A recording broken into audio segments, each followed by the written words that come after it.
그리고 주변에 있는 사람들에게도 표현하라 그러면은 자연스럽게 사랑한다 그러고 이렇게 해주고, 뭐 굳이 눈을 쳐다보지 마세요. 눈 쳐다보면 서로 부담스러우니까 그냥 이렇게 하고 축복해주고, 이런 걸 자연스럽게 하나님은 하라고 하시는 거예요. 하나님은 수동적인 아버지가 아니에요. 두 번째, 권위적인 아버지가 있어요. 이 아버지는 매우 강해요. 통제해요. 규칙을 정하고 집행해요. 이 아버지를 이길 수가 없어요. 이 아버지가 명령하는 대로 해야 돼요. 그 아버지는 자기 마음대로 되기를 원해요. 무조건 복종해야 돼요. 이 아버지를 거역한다는 건 불가능해요. 이런 아버지가 있었을 겁니다. 이 뭐 한번 걸렸다 그러면 1년 전, 2년 전에 있었던 거 다 끄집어내 가지고 얘기해요. 권위적인 아버지. 여러분의 아버지 중에도 있었을 겁니다.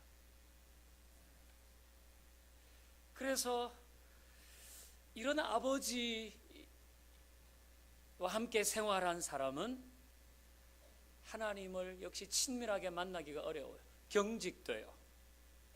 하나님 막 자기를 나를 통제하는 것처럼 느껴요. 하나님 언제나 막 꾸지람하는 것 같아요, 나한테. 그리고 하나님께 순종할 때도 마음은 기쁘지 않아요. 억지로 해요. 어쩔 수 없이. 속에는 불만이 있어요. 왜 당신 마음대로 나한테 하라 그럽니까? 그러면서도 그냥 그걸 못해 이러지는 못해요. 왜? 하나님 엄격한 분이라고 생각하니까. 근데 다 오해 아닙니까? 그 아래 화살표 또 하나를 보면, 하나님은 나에게 자유를 주고 사랑 안에서 순종하길 원하는 아버지예요. 하나님은 강압적이지 않아요. 하나님 몽둥이를 들고 너 돌아올래? 아니면 죽을래? 이렇게 하는 분이 아니에요. 우리에게 자유를 주시고 그 사랑 안에서 순종하라고 말씀하시는 거예요. 하나님은 강압적이지 않습니다. 하나님을 강압적이라고 생각하니까 자꾸 좀 이렇게 반항하고 싶습니다. 왜 나한테 이런 것까지 하라고 하십니까? 하나님은 자유를 주시고 사랑 안에서 순종하길 원하는 아버지. 그러니까 꾸중하기보다는 격려해요.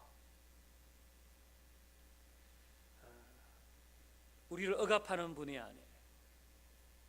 그러니까 여러분, 하나님 앞에서는 하나님도 권위적일 거야, 그렇게 생각하지 마세요. 자, 세 번째, 폭력적인 아버지. 가족에게 폭력을 행사하는 아버지, 과도한 체벌을 가하는 아버지죠. 매를 듭니다. 심하게 때립니다. 정서적으로 아픔을 주고 말로 상처를 줍니다. 심하면 어머니를 구타합니다. 나는 어려서 어머니를 도울 수가 없었어요. 그런 경험들도 있을 수 있습니다. 그러니까 이 폭력적인 아버지와 함께 자란 자녀는 하나님을 혼내는 분으로 자꾸 생각합니다. 그 사랑을 느끼기는커녕 자꾸 좀 두렵고 무서워요. 뭔가 어려운 일이 생기면 하나님이 혼내신다고 생각해요. 몸이 아프거나 실패하거나 우리 자녀에게 어려움이 생기면 하나님 나를 혼내시는구나, 이렇게만 생각해요. 그러나 하나님은 폭력적인 아버지가 아닙니다.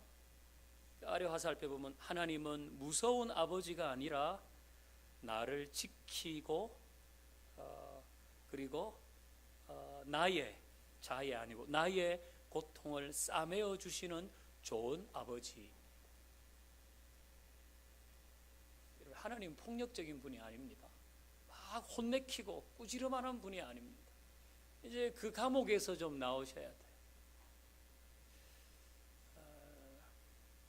하나님은 때리기는커녕 나 대신 매를 맞으시는 분 아닙니까? 예수님은 우리 대신 매를 맞으신 분입니다. 대신 매를 맞으면서라도 나를 보호해 주시는 분이 하나님이시고 지켜주시는 분이 하나님이시고 고통을 싸매어 주시는 분이 하나님이시지, 하나님은 결코 폭력적인 분이 아닙니다. 어릴 때 아버지한테 혼이 많이 난 사람이 있어요. 그런 사람도 이제는 하나님을 대할 때는 하나님은 혼을 내는 분, 힘을 사용하는 분, 그런 분이 아니다라는 것을 알아요. 자, 네 번째, 부재자인 아버지. 이거는 아버지가 세상을 떠났거나 직장이나 기타 여러 가지 이유로 자녀와 함께 하지 못한 아버지가 있어요. 아버지가 일찍 돌아가셨거나 아니면 이게 이혼을 했거나 또 너무 바빠가지고 자녀들에게 시간을 내줄 수 없는 아버지, 혹 아버지가 집에 있을 때도 야, 나를 귀찮게 하지 마라. 그 아버지가 나와 일상생활 속에서 같이 있고 뭐 나를 좀 도와주고 이런 분이 아니셨던 거예요. 그냥 나는 어릴 때부터 내 인생 내가 알아서 해왔어요. 부재자인 아버지입니다. 이런 부재자인 아버지와 함께 생활한 사람은 하나님도 저 멀리 계시다고 생각해요. 하나님은 계시지만은 실제 나의 일상생활 속에서 나를 도와주시거나 또 뭐 나에게 어떤 일을 이렇게 좀 이루어 주시거나 하는 분이 아니라, 내 인생은 내가 신앙생활하고 내가 예수를 믿지만 내 인생은 내가 알아서 해야 되는 거야. 내가 기도는 하지만 실제적으로 하나님이 나를 도와주실까? 그런 마음이 많아요. 왜? 나와 함께 생활한 아버지가 있기는 있었는데 부재하는 아버지처럼 계셨기 때문에 하나님도 있기는 있는 줄 알겠는데 뭐 나랑 그렇게 썩 가까이에서 이렇게 해주시는 건 잘 모르겠다는 겁니다. 자, 아래 화살표 보면 하나님은 멀리 계시지 않아요.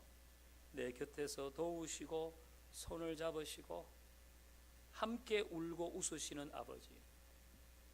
네 인생은 네가 알아서 해야지 이렇게 방관하는 분이 아닙니다. 가까이에서 도와주시는 분. 그러니까 내가 슬픈 일이 있을 때는 함께 슬퍼해주고 기쁜 일이 있을 때는 함께 기뻐해주고 병들어서 고통스러워하면 그 가운데도 오셔서 위로를 해주시고 일으켜주시는 분, 그분이 하나님이시거든요.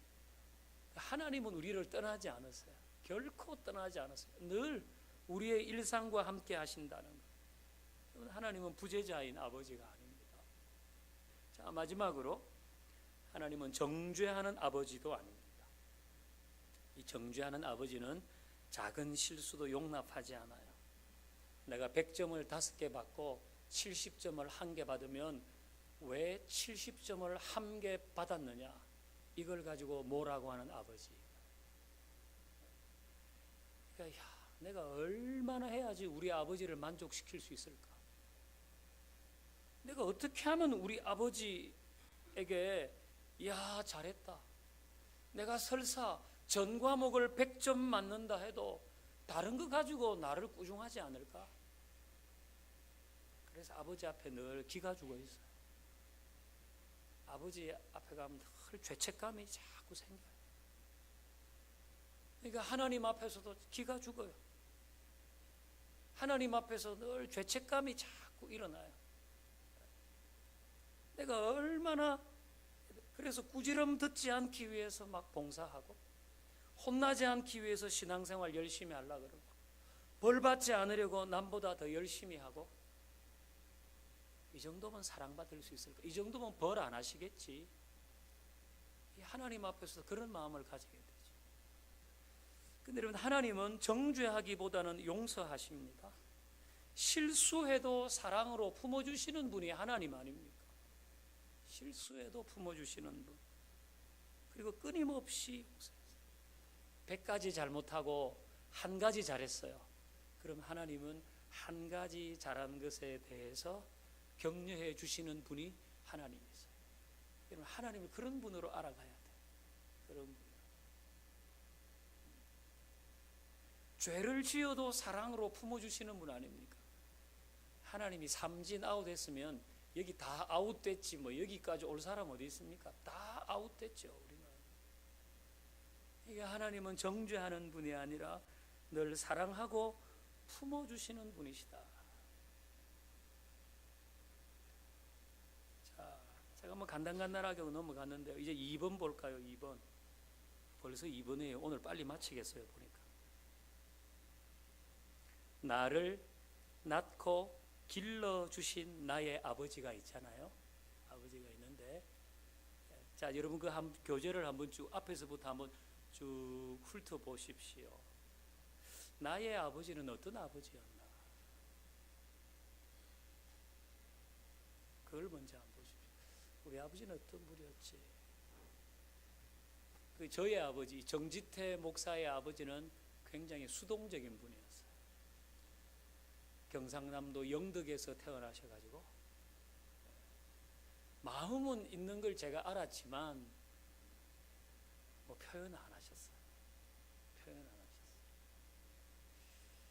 그래서 저도 하나님을 나한테 사랑한다, 어떤다, 뭐 기쁨을 이기지 못하시면 그냥 그러려니 하고 왔었어요. 여러분의 아버지는 어떤 분이었습니까? 한번 생각해 보세요. 쭉 생각해 보세요. 또 하나, 2번. 여러분의 자녀에게 여러분은 어떤 아버지입니까?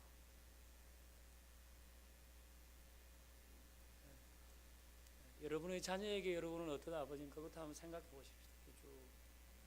왜 갑자기 불을 끄고 이래? 그런 마음 갖지 마시고 그냥 편안하게 죽으면 죽으리라 이런 마음. 그러니까 여러분의 아버지는 어떤 분이셨어요? 우리 아버지. 그래서 내가 하나님 앞에 내 그런 마음을 늘 좀 가지고 있었나 생각해 보는 거예요. 우리 아들과 딸은 나를 어떤 아버지라고 할까? 혹시 나의 이런 모습 때문에 우리의 자녀들이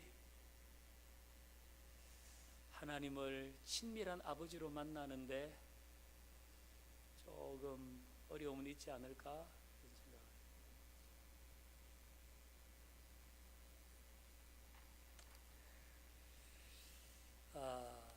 여러분 뭐 저를 보십시오. 저를 보시는데 제가 이제 하나님 아버지의 사랑, 왜냐하면 예수님이 하나님을 아버지라고 부르라고 하셨거든요. 그래서 우리는 하나님을 아버지라고 부르는데 그 의미가 하나님에게는 그런 사랑이 있다는 겁니다. 그래서 지금 제가 하는 이런 이야기, 앞으로 이제 또 제가 뭐 이번 주 동안에 계속 할 이야기는 저도 언젠가 어느 세미나를 가서 이 아버지의 사랑에 대해서 제가 들은 거예요. 그 세미나는 나 혼자 갈 수 없고 내가 가족이 있으면 가족을 다 데리고 가야지 참석할 수 있는 세미나예요. 이제 그 세미나에서 이제 이런 하나님의 사랑에 관한 이야기를 며칠 들었어요. 쭉 들었어요. 이제 한 50이 좀 넘어 보이는 남자분이 그냥 자기가 나오더니 자기 마음에 감추어뒀던 이야기를 했어요. 자기는 초등학교 때부터 고등학교 때까지 아버지한테 그렇게 많이 맞았대요. 그래서 아버지가 한번 매질을 하면 숨을 쉬기 어려웠다. 이 한마디를 하고 그 분해서 말을 잇지를 못해요. 뭐 잘못할 때는 말할 것도 없고 특별한 이유가 없어도 아버지가 술만 자시면 그렇게 때렸대요. 그리고 이렇게 아버지가 약주를 많이 하고 동네 어귀에 앉아 있다 그러면 이제 아버지를 이렇게 모시러 갔는데 그럼 아버지가 거기서도 막 가시 이런 거 박혀 있는 아카시아 이 나무 같은 걸 꺾어서 막 자기를 그렇게 때렸다는 거예요. 그리고 자기 고3 때 아버지가 세상을 떠나셨대요. 근데 자기는 하나도 슬프지 않았다고 했습니다. 그리고 나이 50이 될 때까지 그 아버지의 그 산소에 5번도 채 안 가봤대요. 그 아버지가 너무 무서웠기 때문에 아버지가 돌아가신 이후에도 그 산소 앞에 서는 것도 무섭고 싫었다 그랬습니다.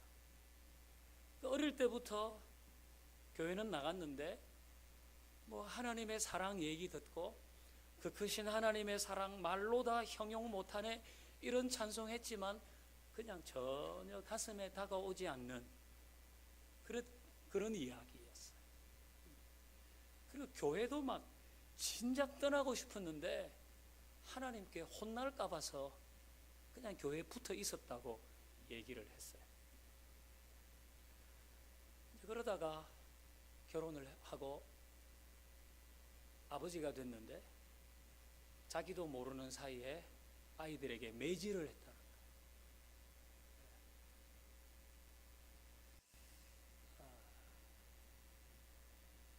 그리고 아들 하나, 딸 하나 있는데 벌써 대화가 끊어진 지 오래됐다. 그리고 눈물을 뚝뚝 흘리는 거예요. 시간이 좀 지났습니다. 다시 말을 하기 시작했는데 놀라운 고백을 했어요. 자기 아버지를 용서하고 싶다 이렇게 말했습니다. 우리 아버지를 용서하고 싶습니다.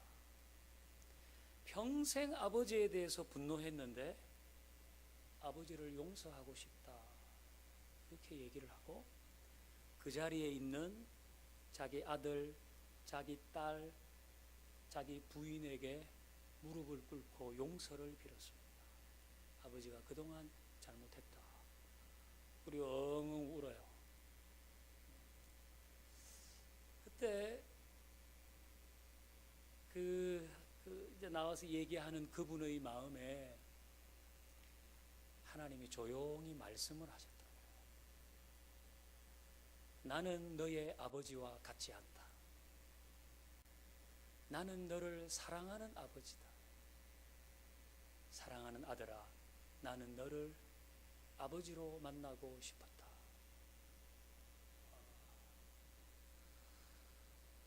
그리고 한 번도 해보지 않았던 말을 하는 거예요.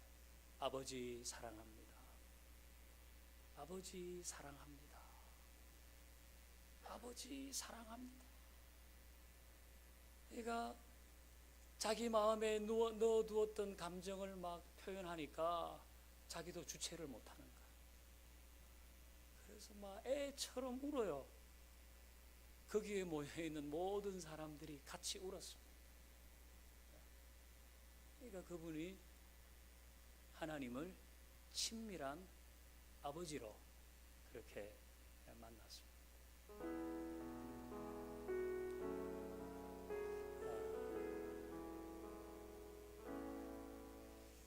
그러니까 이제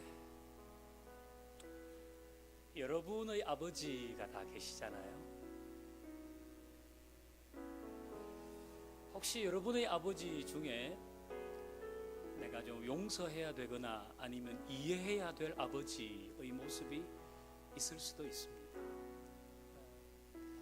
우리 아버지도 그럴 수밖에 없지 않았겠어요. 그럴 수밖에 없었던 형편이 있을 겁니다. 그런 아버지를 이제는 내가 직면하고 우리 아버지도 너무 살기가 어려웠잖아요. 그래서 우리 아버지를 이해하고 우리 아버지를 용서해야지 새로운 발걸음이 띄어지는 겁니다. 그래야 새로운 발걸음이 띄어집니다. 물론 여러분의 아버지 중에는 정말 나무랄 데 없이 훌륭한 분들도 계시겠지요. 그런 분들은 감사하십시오. 감사하고. 그러나 우리 아버지는 수동적이었어요. 우리 아버지는 너무 권위적이었어요. 때로 우리 아버지는 폭력적이었고 정죄하는 아버지, 부재자였어요. 그런 분이 있다면, 그래서 여러분이 상처를 받았든지 힘이 들었든지 그냥 혼자 어린 시절 청소년기 살아오느라고 고생을 했든지 어떻든지 간에 이제는 아버지를 이해하고 용서하는 것 필요할 겁니다. 여러분 이제 여러분 편안하게 이제 오늘 거의 다 했어요. 눈을 한번 감고 한번 생각하면서 여러분 기도하셔도 좋습니다. 그러면서 그리고 나는 어떤 아버지인가도 여러분 생각하셔야 돼요. 나는 우리 자녀에게 어떤 아버지인가? 저도 좀 변하겠습니다. 그런 마음으로 이 시간에 묵상하기도 하고 기도하기도 하십시다.